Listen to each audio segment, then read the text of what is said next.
It's not a game, it's a rich thing.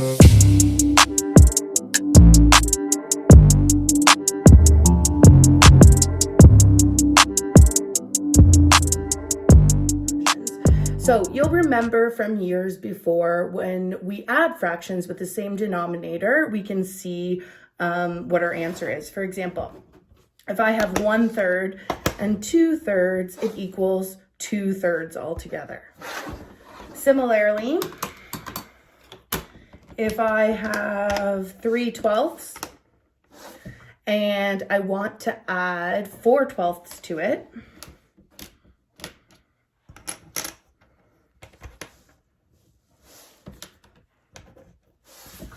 I have 7/12.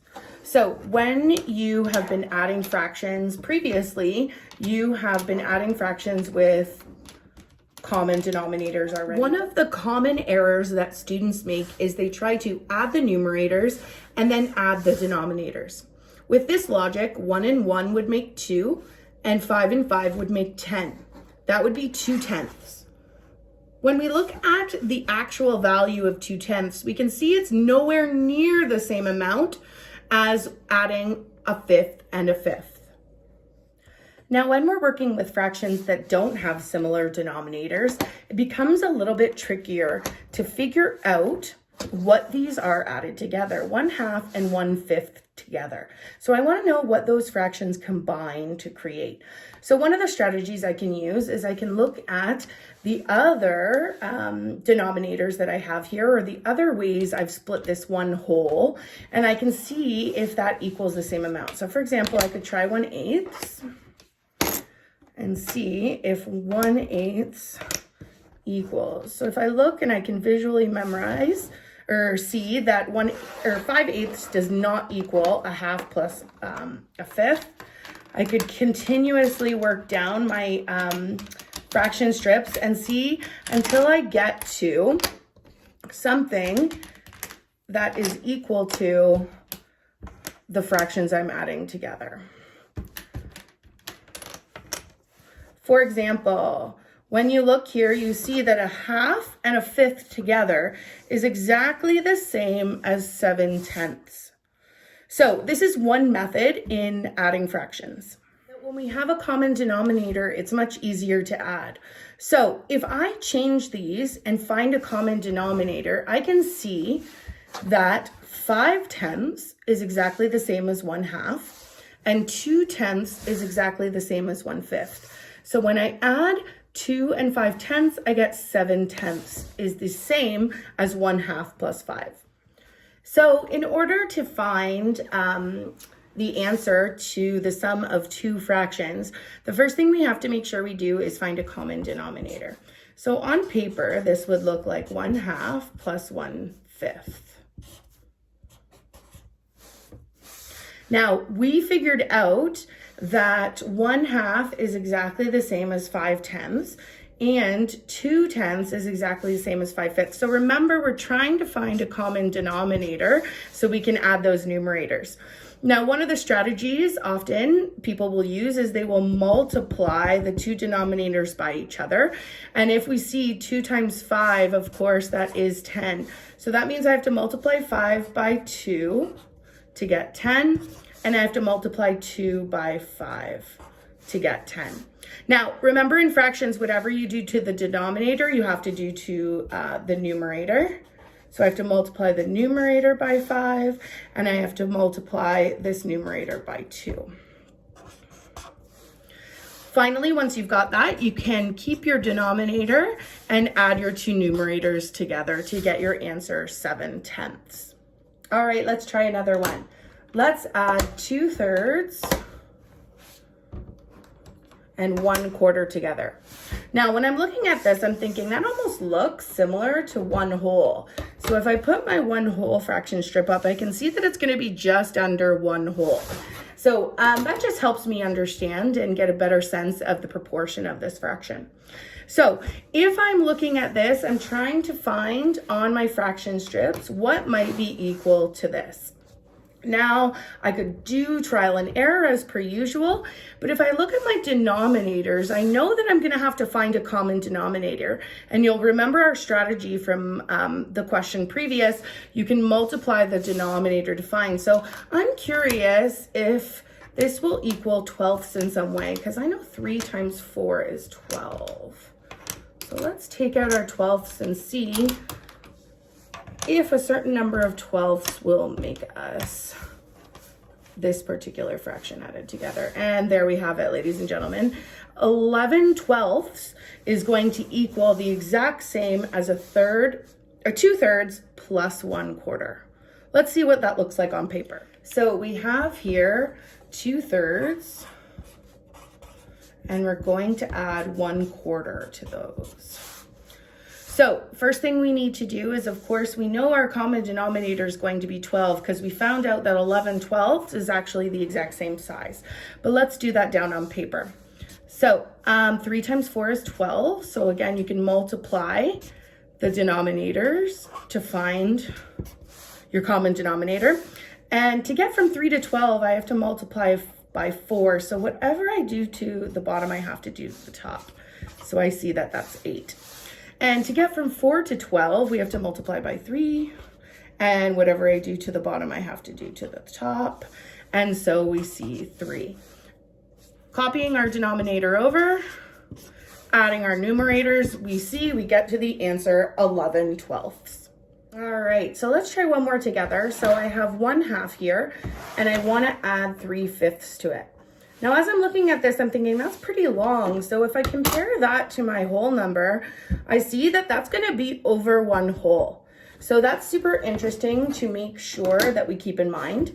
I'm looking at my denominators and I'm thinking 5 and 2, a common multiple of both of those is 10. And so if I take out all my 10s,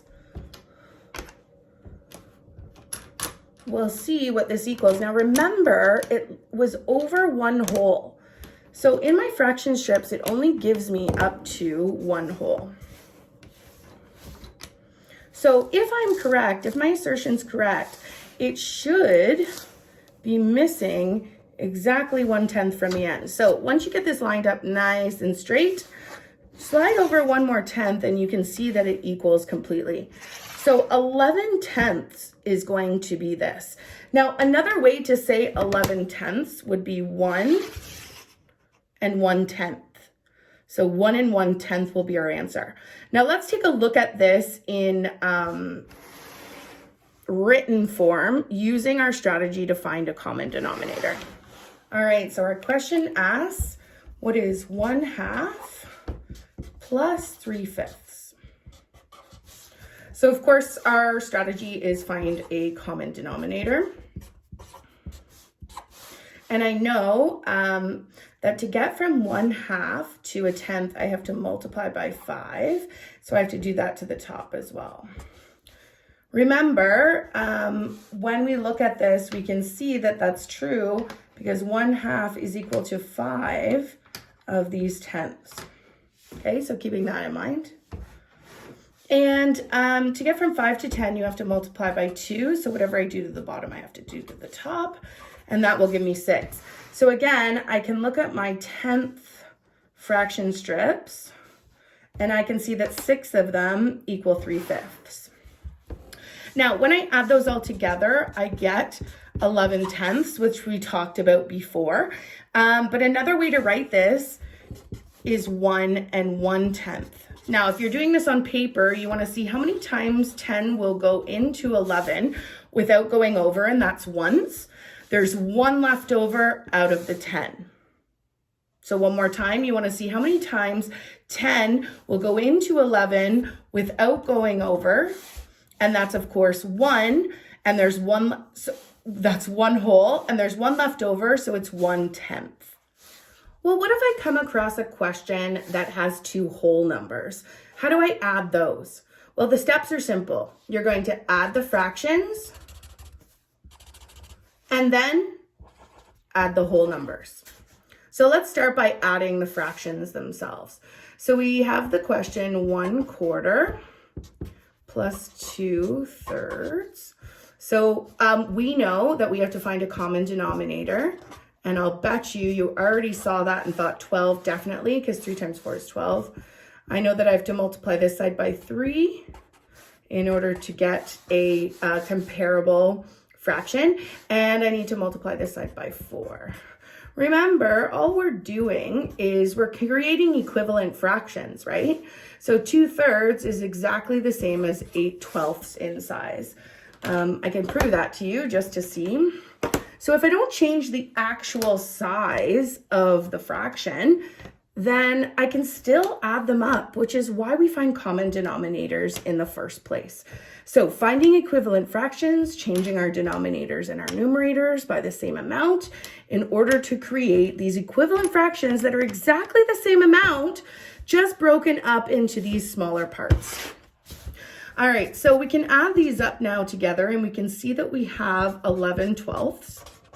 And the last step is so this was adding our fractions, and the last step is to add our whole numbers. So obviously 1 plus 1 is 2. So our answer altogether would be, oops, just realized you couldn't see it. Our answer altogether would be 2 wholes and 11/12. So 2 and 11/12. So let's just see how that fits when it comes to our fraction strips. So obviously a whole and a whole is 2, so that's super simple. But let's double check our 1/4 and our 2/3. And just make sure that equals 11/12 like we said. So here's all our 12s.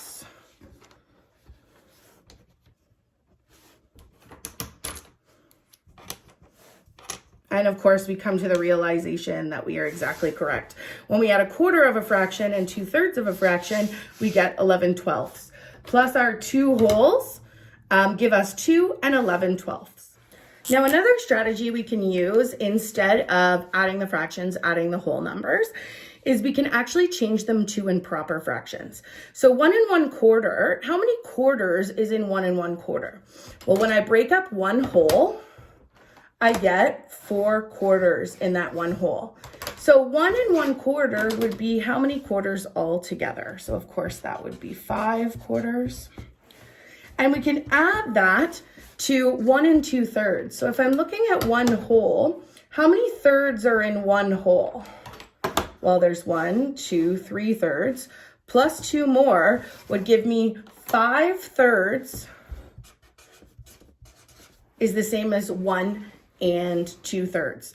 So the next step would be simply to find a common denominator, which we know is 12 from our previous work. If I multiply 4 by 3 to get 12, I've got to do the same to the 5. So I get 15. If I multiply 3 by 4, I've got to do the same to the top, which gives me 20. If I take a look and add 15 and 20, I get 35/12. So I want you to think now, how many times will 12 go into 35 without going over? Well, that's 2 times, 2 wholes. And so that gives me 24, which leaves me with 11/12. So 2 different ways to find the answer to a mixed fraction question. You can add the fractions, then add the whole numbers, or you can change it to improper, add the numerators, and then change it back to a mixed.